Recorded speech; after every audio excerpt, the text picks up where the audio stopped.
हम फिर से लेकर आ चुके हैं आप लोगों के लिए शाम की सभी ताज़ा और बड़ी खबरें। एक एक कर कर आपको सारी खबरों की जानकारी देंगे आज देश दुनिया में क्या कुछ हो रहा है। दरअसल दोस्तों सबसे पहली जो बिग ब्रेकिंग न्यूज़ आ रही है आपको बता दोस्तों, बंगाल में ममता बनर्जी का मोदी सरकार पर बड़ा हमला। जी हाँ, बोले हम अपनी बोली से बोलते हैं, जी हाँ, लेकिन हम बिहार और यूपी की तरह गुंडों को नहीं बुलाते। इसके बारे में आपको विस्तार से बताएंगे। वहीं पर अगली बिग ब्रेकिंग में हम आपको बताएंगे दोस्तों, जी हाँ, आपको बता दें किसानों का भयंकर विरोध। जी हाँ, आपको बता दो तो हरियाणा की सरकार के दुष्यंत चौटाला को दौड़ा दौड़ा कर भगाया। इसके बारे में भी आपको विस्तार से बताएंगे। वहीं पर दोस्तों अगली बिग ब्रेकिंग में हम आपको बताएंगे, जी हां, दरअसल आप लोगों को बता दो दोस्तों, सीआरपी के अफसर कर रहे भाजपा की मदद। जी हां, रंगे हाथ फिर से एक बार धरे गए। इसके बारे में भी आपको विस्तार से बताएंगे। वहीं पर अगली बिग ब्रेकिंग में हम आपको बताएंगे दोस्तों, राहुल गांधी का मोदी सरकार पर बड़ा हमला। बोले हम बीजेपी की सरकार नहीं है, हम जो वादे करते हैं वो निभाते हैं। हमने छत्तीसगढ़ में भी निभाया, पंजाब में भी निभाया और अब असम में भी वादे निभाएंगे। दरअसल दोस्तों भाजपा की असम से सरजमी खिसकती हुई नजर आ रही है। इसके बारे में भी आपको विस्तार से बताएंगे। वहीं पर दोस्तों अगली बिग ब्रेकिंग में हम आपको बताएंगे, जी तमिलनाडु में भाजपा को बड़ा झटका। जी आपको बता दो डीएमडीके ने कहा कि फिलहाल कृषि कानून को रद्द करेंगे सत्ता में आने के बाद। इसके बारे में भी आपको विस्तार से बताएंगे। वहीं पर अगली बिग ब्रेकिंग में हम आपको बताएंगे दोस्तों, शुभेंदु अधिकारी पिटते पिटते बचे, महिलाओं ने घेर लिया। जी हाँ, बोले फिलहाल इस भगोड़े को वोट नहीं देंगे। जी हाँ, ये भाजपा में घुस गया। इसके बारे में भी आपको विस्तार से बताएंगे। वहीं पर दोस्तों अगली बिग ब्रेकिंग में हम आपको बताएंगे, जी हाँ, दरअसल दोस्तों आप लोग बता दें जबरदस्त तरीके से मोदी सरकार का असम में विरोध। बोले एनआरसी सीएए नहीं आने देंगे। जी हाँ, भाजपा को वोट नहीं देंगे। इसके बारे में भी आपको विस्तार से बताएंगे। वहीं पर अगली बिग ब्रेकिंग में हम आपको बताएंगे दोस्तों, जी हां, बदरुद्दीन को टारगेट करना पड़ गया मोदी सरकार को महंगा। जी हां, दरअसल दोस्तों आप लोग बता दें आरएसएस के माधव ने ही खोल दिया है भाजपा के खिलाफ मोर्चा। जी हां दोस्तों, राम माधव को आप अच्छे से जानते होंगे, ये भाजपा के सबसे खास रहे हैं और इन्होंने अमित शाह के बारे में क्या कुछ कहा इसके बारे में भी बताएंगे। वहीं पर अगली बिग ब्रेकिंग में हम आपको बताएंगे दोस्तों, शेख हसीना से मिलने के बावजूद भी जी हां घुसपैठियों का कोई मुद्दा नहीं उठाया बांग्लादेश में मोदी सरकार ने। लोगों ने जमकर कर लिया अब टारगेट। इसके बारे में बताएंगे कैसे ये मोदी सरकार की जी का जंजाल बन गया। वहीं पर अगली बड़ी खबर में हम आपको बताएंगे दोस्तों, जी हां, दरअसल आपको बता दे एक के बाद एक मोदी सरकार पर फूट रहा लोगों का गुस्सा। जी हां, दरअसल बंगाल के लोग बोले फिलहाल यहां पर बांटो राजनीति नहीं चलेगी। जी हां, फिलहाल यहां पर फिर से एक बार ममता दीदी ही आएंगी। इसके बारे में भी आपको विस्तार से बताएंगे। वहीं पर दोस्तों अगली बिग ब्रेकिंग में हम आपको बताएंगे, एनसीबी ने धर लिया एजाज खान को। जी हां, दरअसल आप लोग बता दोस्तों एनसीबी की 8 घंटे की पूछताछ के बाद एजाज खान को गिरफ्तार किया गया ड्रग्स मामले में। इसके बारे में भी आपको विस्तार से बताएंगे। तो सारी खबरें दोस्तों एक एक कर देंगे। फिलहाल खैर चलिए बढ़ते हैं सबसे पहली और सबसे बड़ी खबर की ओर। दरअसल दोस्तों आप लोग बता दें राहुल गांधी का असम में मोदी सरकार पर बड़ा हमला।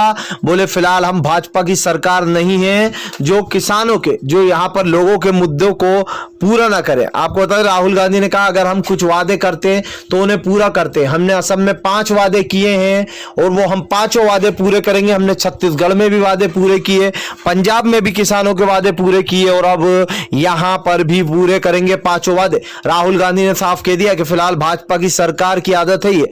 जी वादे कर कर भूल जाना, हमारी आदत नहीं। दरअसल दोस्तों असम में जिस बार अब की बार जो सरकार बनाई थी भाजपा की, लेकिन भाजपा ने असम के लोगों के लिए कुछ नहीं किया। ना सिर्फ कुछ नहीं किया बल्कि बाढ़ में दोस्तों कई लोगों की जान गई। यहां तक कि दोस्तों आपको बता दें एनआरसी सीएए जैसे काले कानून लाकर लोगों को जानबूझकर डिटेंशन सेंटर भेजने की कोशिश की गई। और अब दोस्तों ये मुद्दा गरमाया हुआ है। अजमलुद्दीन का जो मामला है वो उठाकर भाजपा खुद ही धाराशायी हो रही है फिलहाल। खैर चलिए हम बढ़ते हैं और अगली बिग ब्रेकिंग की तरफ। बता दो अगली जो बड़ी खबर है निकल कर आ रही है, किसानों ने फिर से एक बार दुष्यंत चौटाला को दौड़ा दिया। जी हां, दरअसल दोस्तों आप लोग बता दें जेजेपी के नेता दुष्यंत चौटाला पर फूटा किसानों का गुस्सा। जी हां दोस्तों, दुष्यंत चौटाला जिनके रहमो करम पर जो है हरियाणा की खट्टर सरकार टिकी हुई है, अगर दुष्यंत चौटाला दोस्तों अपना समर्थन वापस ले लेते तो भाजपा की उल्टी गिनती शुरू हो जाती। लेकिन दोस्तों दुष्यंत चौटाला ने ऐसा नहीं किया। उनको पैसा और चमक दिखाई दी, न सिर्फ किसानों का दर्द नहीं दिखाई दिया, जिसके चलते अब किसानों ने दोस्तों होली समारोह में दुष्यंत चौटाला को घेर लिया था। उसके बाद अब फिर से एक बार दुष्यंत चौटाला समारोह में जा रहे थे, जिसके बाद दोस्तों उनको जमकर घेर लिया लोगों ने। ना सिर्फ घेरा बल्कि दुष्यंत चौटाला खिलाफ मुर्दाबाद के नारे भी लगने लगे। बोले ये बीजेपी का वही दल्ला है जो बीजेपी के साथ चला गया, जो चिल्ला चिल्ला के कहता था कि मैं भी एक किसान का बेटा हूं। सोचिए दोस्तों, ऐसा किसान का बेटा कि किसानों का साथ छोड़ के भाजपा की दलाली करने में बिजी हो गया। जी ये है दुष्यंत चौटाला का असली चेहरा। किसानों ने भी दोस्तों जमकर दौड़ाया, बोले फिलहाल इस बीजेपी के भक्त को दौड़ा दौड़ा कर भगाएंगे, इसको यहां पर टिकने नहीं देंगे फिलहाल। खैर चलिए हम बढ़ते हैं अगले बिग ब्रेकिंग की तरफ। बता दोस्तों, बंगाल के चुनाव में खेला हो जी हाँ, दरअसल दोस्तों आप लोग बता दें, अब ममता बनर्जी से मोदी सरकार हार रही है, तो आपको बता दें लोगों को घेरने का काम कर रही। दरअसल दोस्तों आप लोग बता दें, सीआरपीएफ के जो जवान है उनको घेरा जा रहा है। जी हाँ, वो लोग खुद कह रहे हैं कि जो बीजेपी को वोट दो। दोस्तों ये हालत हो गई है कि अब ईवीएम और लोगों के द्वारा जो यहाँ पर दुरुपयोग किया जा रहा है वोटरों का। आपको बता दोस्तों, सीआरपीएफ के जो जवान हैं वो लोगों को बरगला रहे हैं, कह रहे हैं बीजेपी को वोट दो। जी हाँ, कई कंपनियों को काम पे लगा दिया कि फिलहाल हमें वोट दिलवाओ। दोस्तों इस तरीके की जो हरकतें वो निकल कर सामने आ रही हैं, या आप भी समझ सकते हो दोस्तों कि फिलहाल बीजेपी जो है वो लगातार दुरुपयोग कर रही है। जी हाँ, और ऐसे में भाजपा आयोग सो रहा है गहरी नींद में, नींद की गोली खाकर सोया शायद ना उठने के लिए कि जब तक चुनाव चलेंगे हम सब कुछ अनदेखा करेंगे, क्योंकि हमारी है बीजेपी भी। जी हाँ फिलहाल खैर चलिए हम बढ़ते हैं अगली बिग ब्रेकिंग की तरफ। बता दोस्तों अगली जो बड़ी खबर निकल कर आ रही, किसान नेता राकेश टिकैत की ललकार के आगे दब गई मोदी सरकार। जी हाँ, दरअसल दोस्तों आप लोग किसान 4 महीने से सीमाओं पर बैठे, और ऐसे में अब किसान नेता राकेश टिकैत की नई रणनीति तैयार हो गई है। किसान नेता राकेश टिकैत का कहना है कि फिलहाल अब सरकार से आर पार के मूंड की लड़ाई है। जी आपको बता दोस्तों, किसान नेता राकेश टिकैत ने साफ कर दिया कि फिलहाल अब यहां से पीछा हटने वाले नहीं है। जी अब इसी तरीके से आंदोलन आगे बढ़ता रहेगा। आपको बता दोस्तों, इससे पहले भी किसान नेता राकेश टिकैत ने सरकार को चेता दिया था, लेकिन उसके बावजूद भी लगता है सरकार के कान पर जू नहीं रेंग रही है, जिसको लेकर दोस्तों किसान नेता राकेश टिकैत जमकर भड़के और कहा कि सरकार अब तैयारी कर रख ले। जी हाँ, सत्ता से बाहर निकालेंगे इस चोरों की सरकार को। जी हाँ, ये चोर है, ये देश की सरकार नहीं बल्कि ये चोर सरकार आ गई है जो कि लोगों की जेबों से पैसा छीनने का काम कर रही है।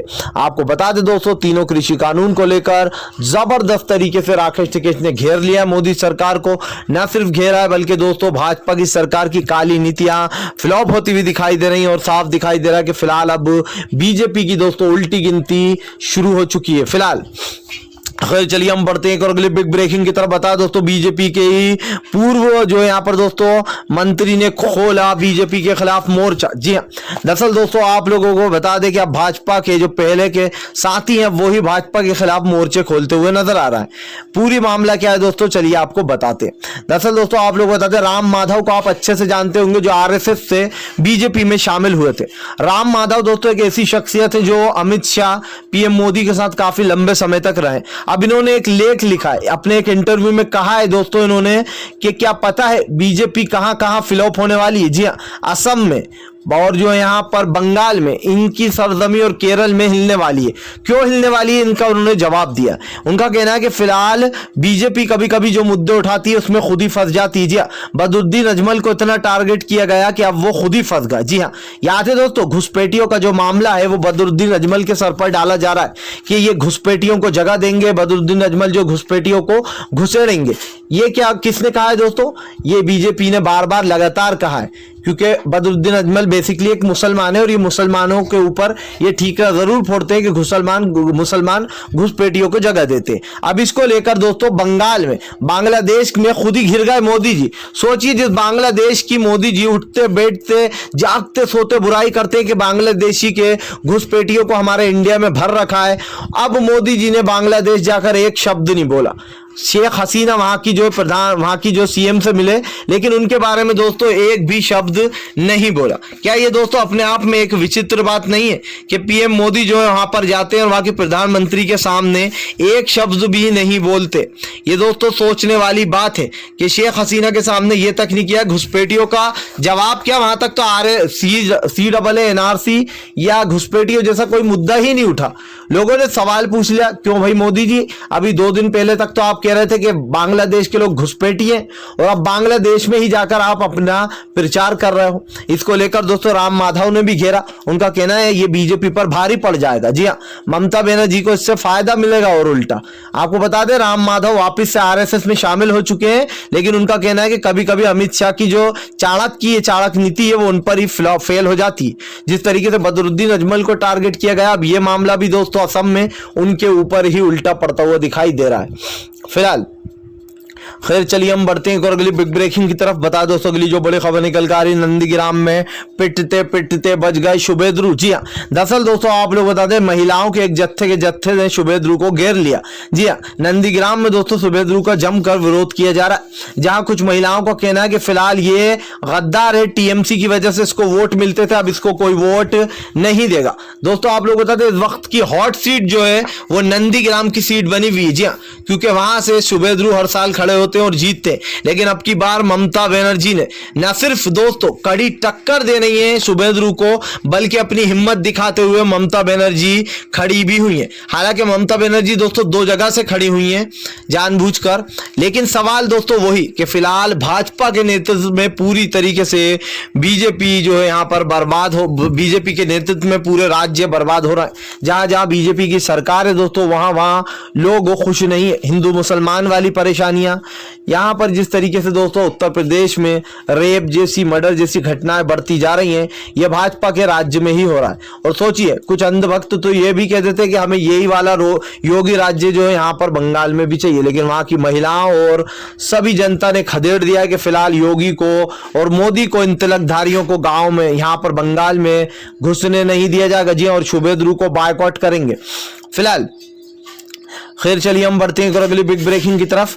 बता दोस्तों अगली जो बड़ी खबर निकल कर आ रही है, आपको बता दें फिलहाल बदरुद्दीन अजमल ही पलटेंगे सारा गेम, भाजपा का असम से होगा सुपड़ा साफ। जी हाँ, दरअसल दोस्तों बदरुद्दीन अजमल के आगे बीजेपी पूरी तरीके से नतमस्तक होती हुई दिखाई दे रही।